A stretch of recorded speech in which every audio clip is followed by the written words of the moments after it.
It's one of those funny things is your work becomes your obsession. That's the worst job. The worst job you can do is something you're obsessed about. And because I was so obsessed by fish and being outside and doing good things for the rivers, when your work becomes your job and you turn up, it doesn't feel like work.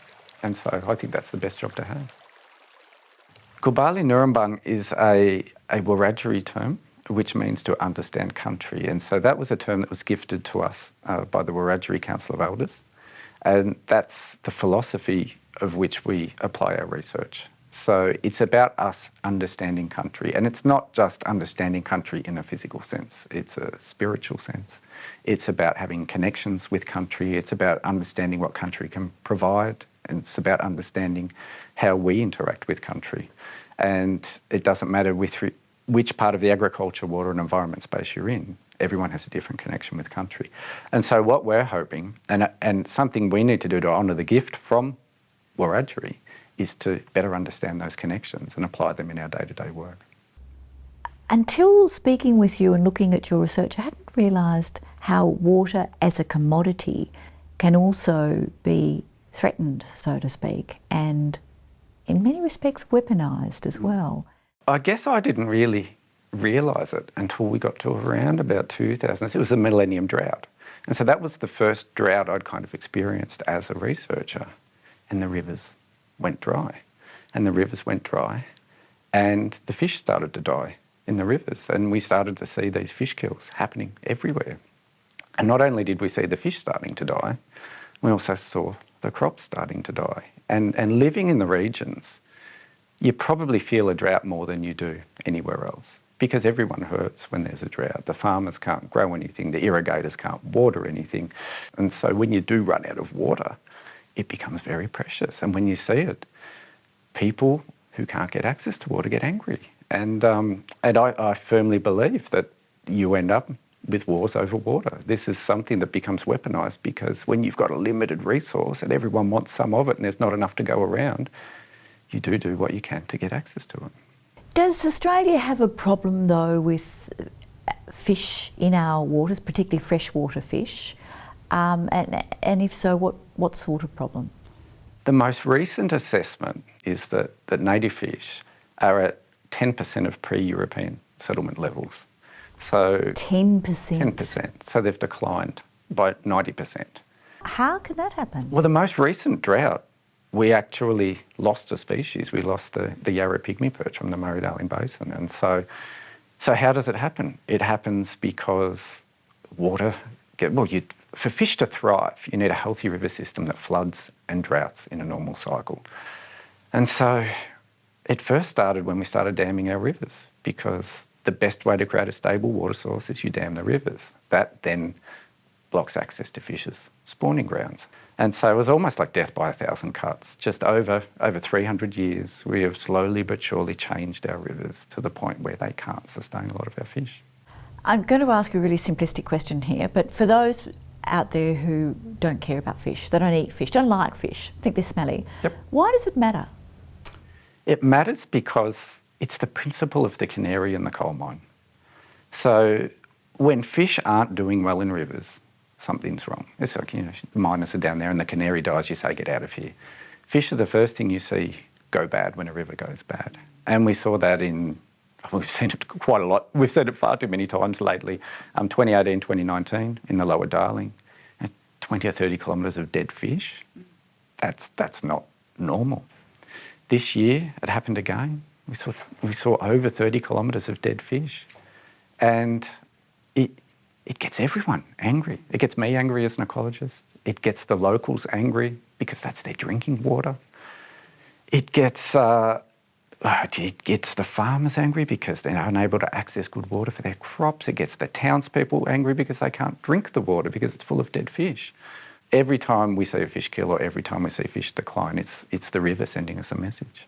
Australian freshwater fish are amongst the most threatened in the world. So we're most threatened in the world? Among the most threatened in the world. Yeah, freshwater fish globally are the most threatened taxa because of the rate at which we're developing our rivers. So tell me about how your research is working to solve these really complex problems. Yeah, the work that I do and the work of my team is really about coming up with solutions. The last 25 years has been a journey of coming up with technical solutions to try and make sure that fish can thrive at the same time that we still extract the water for towns and for farming and for all the other things that we need. And so we do a lot of work on technical solutions, things like a thing called a fish ladder is something that we built a lot of, or overcoming thermal pollution where water of the wrong temperature comes out of dams, or putting habitat back into the rivers so that we can put the logs that we take out now, we put back in so that we can start to sustain fish. And so our work's really about trying to undo the mess that we've done over the last 300 years. So what happens at the Aquatic Research Lab? What do you do there? We built the Aquatic Research Lab because we found that hydropower was impacting fish. So basically if a fish swims through a turbine, it gets chopped up by the turbines. Or if a fish goes from a reservoir through a turbine to the downstream side, they literally explode because their swim bladders decompress, and so it's really bad. So the Aquatic Lab started up as a hydropower simulation facility. So we set up this lab which simulated what a fish would feel when it goes through a hydropower turbine so that we could better understand the mechanisms for fish welfare and try and improve things. So you can't actually, it's really difficult to do in the field at a 60-metre high dam. So we brought the field to us and built a lab which simulated it all. Lee, should Australians be worried about our native fish and freshwater supply? I think they should. So everyone talks about future climate change scenarios. The climate has already changed out there, and there's less water to go around. And you only have to drive out there to Menindee to see just hectares of dead crops that can't be, that the land can't be used anymore because there's just not enough water there to go around. So it starts with a few farms losing water. It starts with a few fish kilns, but then as you grow the size of the regional populations, you then see more and more competition. So you see the towns need water, particularly in times of drought, which is less water for the rivers. You can't let farmers go too long without irrigating a crop if they've got an irrigation licence. That's their livelihoods. So then you're under pressure to let more water go. And so if you've got a situation where you've got less and less water, you're going to have more and more competition for it. And this is where the water wars start, where people start to try and get access to more resources because they need it.